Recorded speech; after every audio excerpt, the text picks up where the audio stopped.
I'm sure we've all found ourselves in a position where at one time or another we thought we had a lighter, but in fact what we've got is a broken lighter. You sometimes find these lying in the road where cars have been over them or by the side of the road. But of course, you know, in a survival situation, quite often you'll see people demonstrating using one of these, a magnesium striker. Fantastic. And the spark from these is very, very hot. And that'll light an awful lot of tinders, which is great. But the truth is, in a real situation where maybe, you know, you've been in a plane crash, you've been in an accident, or, you know, the end of the world's kind of on the horizon, you're not likely to have happened to have put your magnesium striker in your pocket. What you may have is a lighter. If you've got a lighter, brilliant. If you've got a broken lighter, a lighter that isn't working, just pause a minute before you sling it away. And what I'm going to show you is even though that spark there, which is enough to light the gas, that's all that spark is designed to do. It's just designed to ignite the gas, as you know. And it's a very weak spark. I mean, please don't try this at home. But there's no heat, there's no great energy in that spark at all. I could do that all day. I'm never gonna, you know, burn myself. However, if you happen to have a little forage and you can find, well, in fact, start with yourself a little bit of pocket fluff, or dare I say it, you know, belly button fluff. Tiny little bit of fluff here, and if I just make sure the spark on any of these tends to catch an edge, it doesn't catch along the line of a fibre, it catches the edge of a fibre. So I'm going to try and make as many edges as I can here and see if I can make a very, very tiny, there you go, split second of a flame. I don't know if you saw that. Let me do that again with a,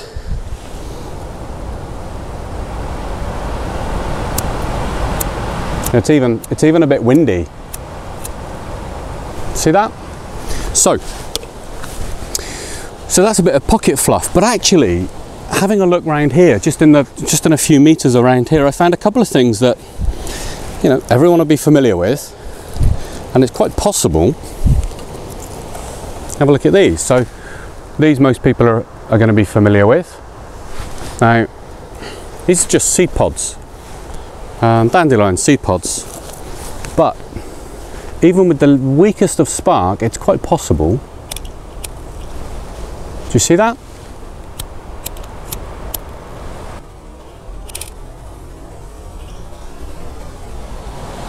And then another one I found here is just over the way in the trees over there.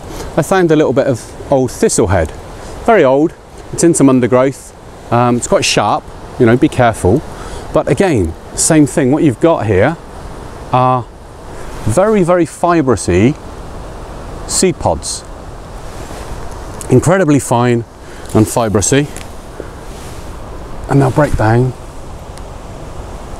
You know, you can see that there. So if I grab one of these bigger ones, and I'll give it again, I'll give it a fluff up, because I want the spark to be able to catch an edge. Look at that. Just from such a weak spark.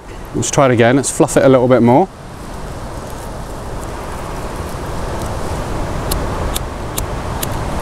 A bit more of an edge I need.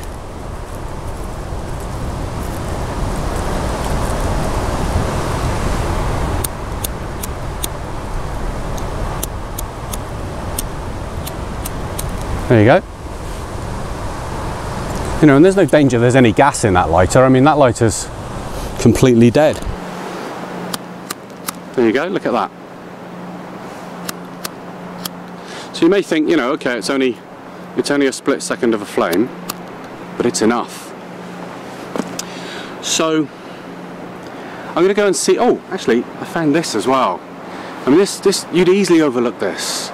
These are those very, I don't know what they are. They're very small flowers, but here again, there's the hint of a seed pod, and it's very, very fibrous-y, very, very fine. I don't know if this will go. You know what? There's no reason it won't. Let's have a look. There you go. I hope you saw that. I might be able to slow that down or something and post edit. There you go. So those are a few, you know, just within a few meters of here, seed pods. Let me go and find a few other things and show you what else you can turn a broken lighter into a fire with. Now what I've also found here is a couple of things. I found a piece of old tree bark hanging off a tree, but again, behind the barks of some trees you'll find a very fibrous-y kind of part buried underneath. Now if this is well seasoned, it's not hit the ground yet, it's still attached to the tree, then it's in the breeze. It's not my intention today to go through all the different tinders you can find in the wild. That's my other video, and please do take a look at it, but that may well go, so we'll try that in a second. I also found some of this behind another piece of bark, and I also found here, this is, you know, this is just a stick. Now I'm not a fan of to teach survival having to learn the names of trees and learn botany before you can go out and do survival. I think you should just go out and practice. I happen to know this is lime, and from the leaves and from the flowers, but what you'll find behind some barks of trees is you can just peel off a little bit of this,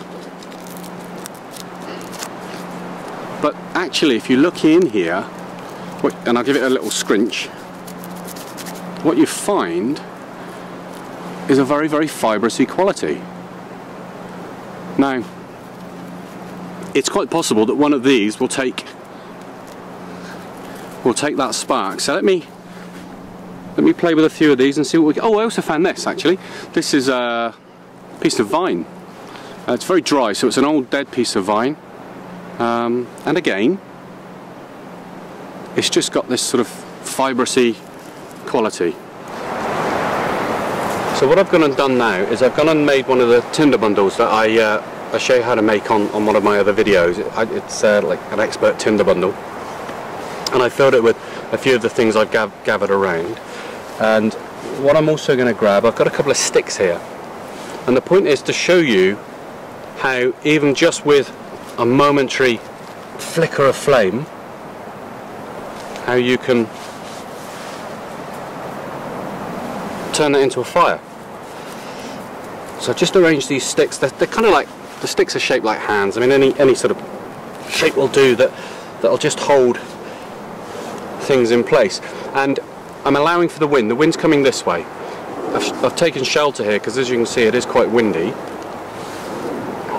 I'm just going to lay my tinder bundle in so that you can see it on camera. And then I've got a little bit of the thistle I found, or some kind of seed pod here that I found. I'm going to wedge that in there somewhere. There we go. Thistle in my finger. And then I also found this on my travels. Again, I'm going to make a video on you know, finding really good tinder, but this is kind of fun. This would probably go. I won't use that for now. I think that's a bit too easy with that. Now I've also got here, what did I have? And what I also found here is the top of something. It's very small, so I really will get a very small amount of flame from that. I just fluff it up so I got all those edges. As I said before, you need lots of edge, and a tiny bit awkward doing it for camera. You know, for real I could hold this all very close, but let's just see what we can.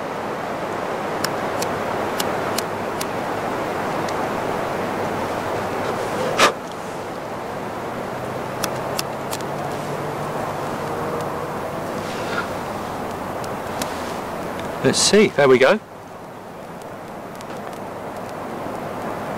So it caused a chain reaction. Split second of flame. Caught a second set of seed pod, and the twig's just holding everything in the right shape and order. And now I've got here something, I'll get rid of these, something that I can quite simply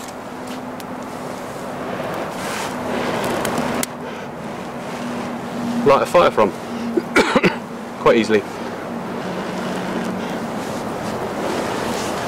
I'll show that around here.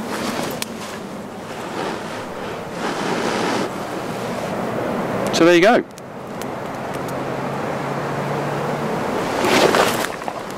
How to make a fire from a broken lighter.